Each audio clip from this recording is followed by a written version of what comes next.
finally tonight, a look at AIDS is affecting the world of the arts. 2 years ago this week, Rock Hudson's press agent announced that the actor was suffering from AIDS, news that marked a major turning point in the public's perception of the disease. Since then, AIDS has taken a devastating toll on the artistic community, striking down a number of famous artists and many more who are not so famous. We have a documentary report by special correspondent Joanna Simon. It's there in black and white, in every publication of the entertainment industry. The obituary pages are filled with stories of people who died of AIDS. Actors, dancers, musicians, set designers, opera directors, critics. It's been devastating. In some areas, it's starting to look like a plague. Frank Meyer is managing editor of Variety, the weekly Bible of show business. Over the last 6, 7 months to a year, we've started to see 3 and 4 AIDS deaths a week on most weeks. And in addition to that, you could read between the lines on obituaries where it'll say, family doesn't want the cause of death revealed, died after a short illness, and you see that it's a young person in 20s or 30s, or even 40s. He's not married, he has no children surviving him, he's survived by his parents and a brother and a sister. You start to draw conclusions, even if there's no cause of death. In New York City, AIDS is now the leading cause of death of men aged 25 to 44. 2/3 of the victims have been homosexuals, a group many regard as the lifeblood of show business and the arts. One of our major contributors to the arts are gay people. And the irony of it is that there are a lot of prejudice against gay people, and they have provided some of the most important aesthetics we have in all the creative fields of art.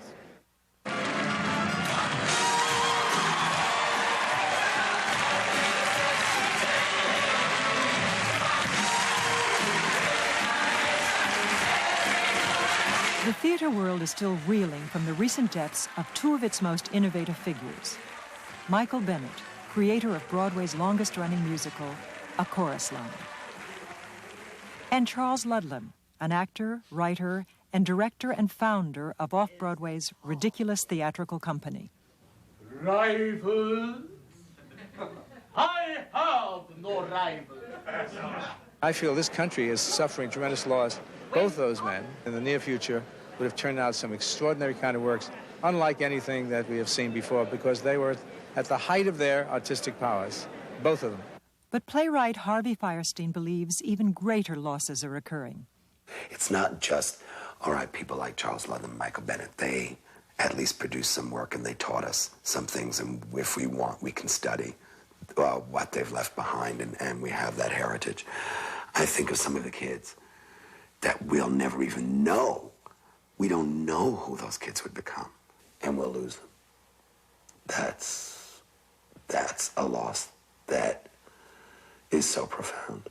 Try to imagine what it's like to lose some of your most promising, most inspirational energy sources at a time when they are just beginning to realize their potential.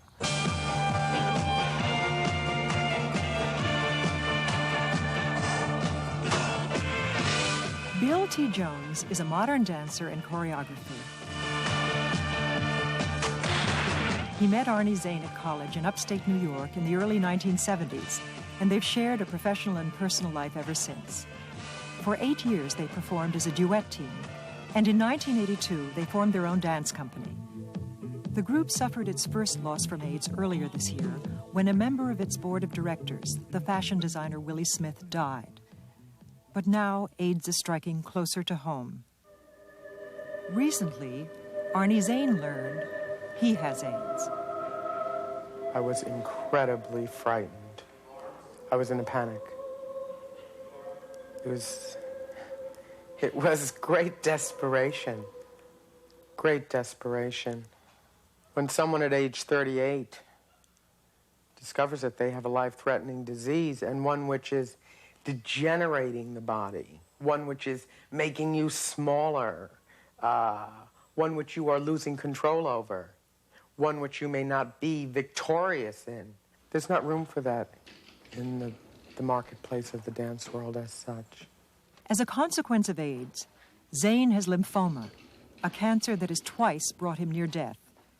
He's had 2 major operations and is on a regimen of chemotherapy, steroids, and intravenous megadoses of vitamin C. He's also tried acupuncture, a macrobiotic diet, and Chinese herbal therapy. I have learned to live with not allowing, or to a lesser degree, the uncertainty bring me down. I try to be here now doing, keep active. Despite all the physical setbacks, he has continued to choreograph and even to perform. I developed shingles on my face and in 2 channels of my brain in December, and that was physically the most painful process I have ever lived with. It was shingles. I had a major performance coming up at the Brooklyn Academy of Music. I had scabs on my face. My weight was down, and I was determined to perform. I had raised $150,000 for this project. This was my art. This was going to happen.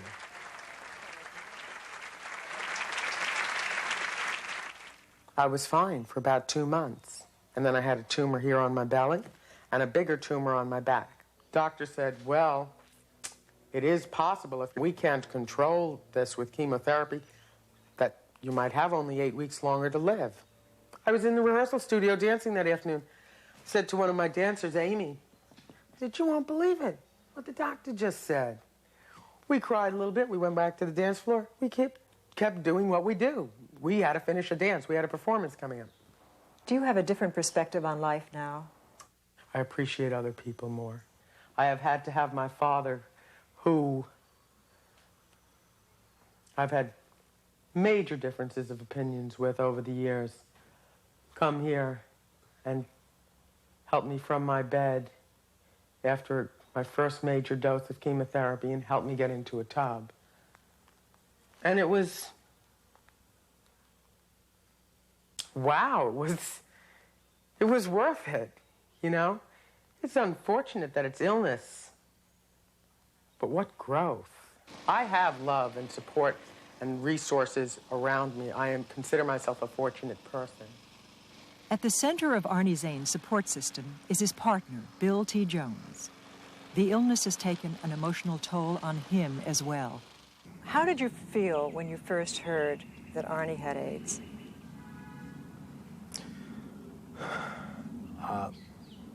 Frightened.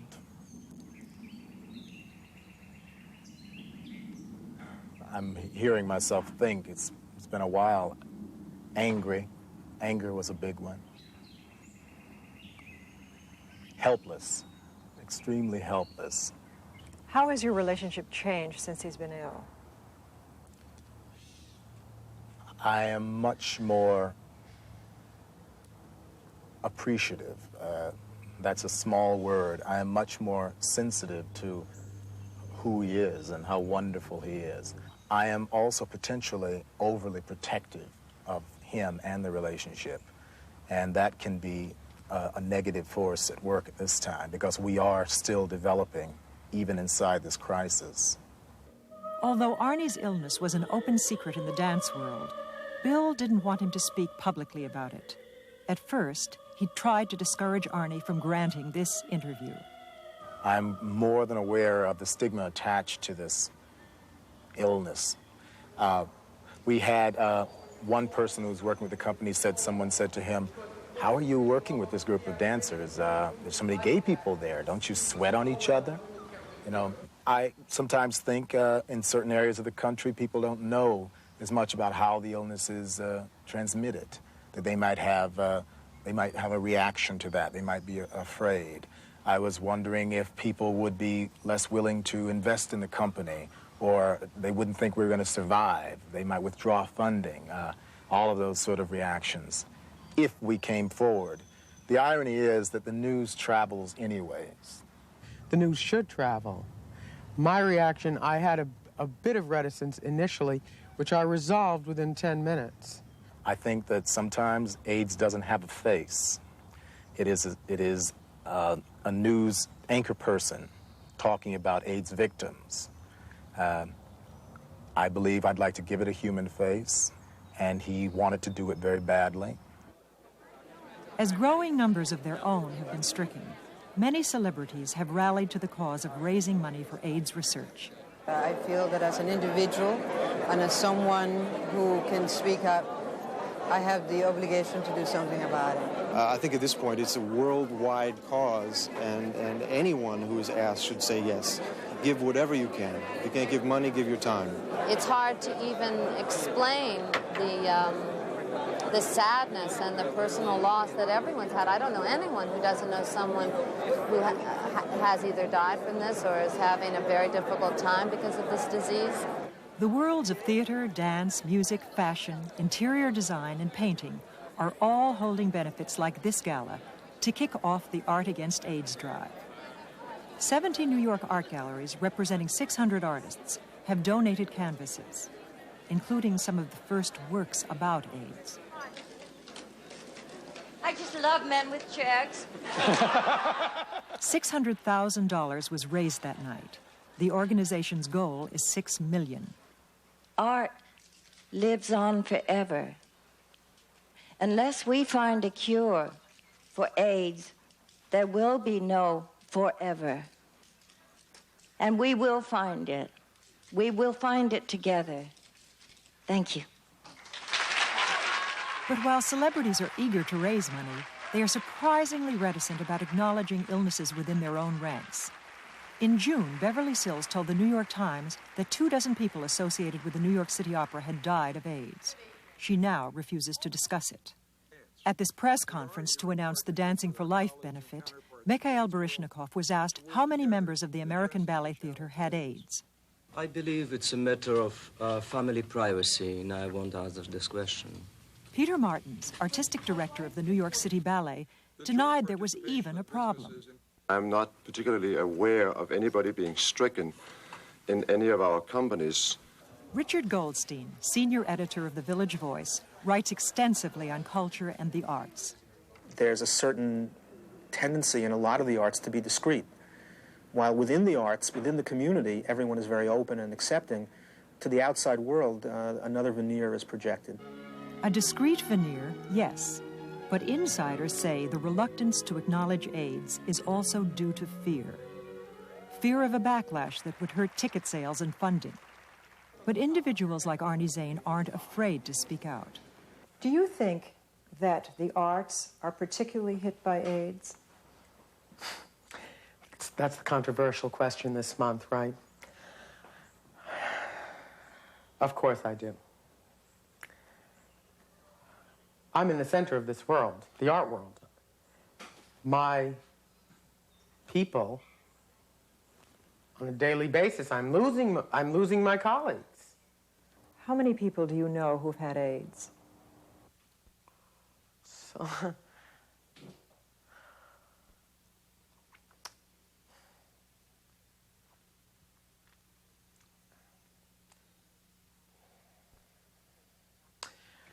maybe 20. I know dozens and dozens. It's horribly unfair. It's horribly unfair. But then life doesn't have to be fair. And it's changed this generation, probably. We are a generation of people who know what loss is. Firestein's play, Safe Sex, which ran on Broadway this season, is the latest in a growing list of plays to deal with the subject of AIDS. Let him go, Marion. He's mine. Dead or alive. Mine. Let me help you live. What is so hot about living when you're covered with lesions and you're coming down with a new infection every day? In the cable television version of the play As Is, Colleen Dewhurst portrayed a hospice worker. I've had 35 people altogether that I've worked with. About 1/3 of them had AIDS. Dewhurst is president of Actors Equity. She says that AIDS-related deaths are not more common among artists, only more visible. The arts are supposed to represent the human condition, and strangely enough to be the forewarners on stage. If these deaths are able to make this country aware by allowing people to speak to it and to be out front about it, it will be the greatest service they will ever have done, any of us. In an ironic sense, I think that AIDS is good for art. I think it will produce great works that will outlast and transcend the epidemic. Richard Goldstein believes AIDS will have as profound an influence on art as either world war. People think that the epidemic is going to make less sex in the movies. That's just the tip of the iceberg. There will be a mood that this epidemic produces, a melancholy, a cognizance of death, an awareness of the precariousness of life, a lack of confidence in the future, a lack of optimism about the future, and an anger, if not an ambivalence, about the social contract and where society falls in this picture. The off-Broadway play Beirut depicts a grim future where those who test positive for AIDS are tattooed and placed in quarantine zones. It's a lovely thing you're feeling for me, how you don't want to infect me at all, but stick it, okay? Because I got two choices. First, I could live without risk and feel dead. Or second, I could risk death and feel alive. That's what Beirut is about. It's about this incredible insecurity that, you know, not knowing whether a kiss can lead to death. This connection between death and desire, this is a very old theme in the arts, which we haven't really experienced in our lifetime. And it's important that these things be articulated in art so that people can begin to organize their inchoate rage and their inchoate fear. And finally, their sadness, I think.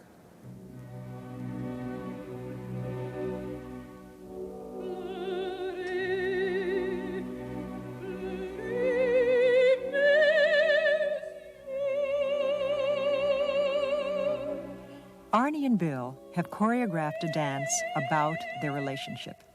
It related to the illness in showing the strength of my being able to handle this person's body, my lover, my friend, my colleague, and vice versa. It's just sort of an open letter to our friends and to the world saying, we're still working. Do you ever consider the possibility that you might die? Oh, yes. Of course. Of course I do. What are your thoughts? Living and dying is not the big issue. The big issue is what you're going to do with your time while you're here. I think that even now there's a kind of a blinding pain that just cuts right down through my head and heart when I'm confronted with the reality that I could be losing this relationship.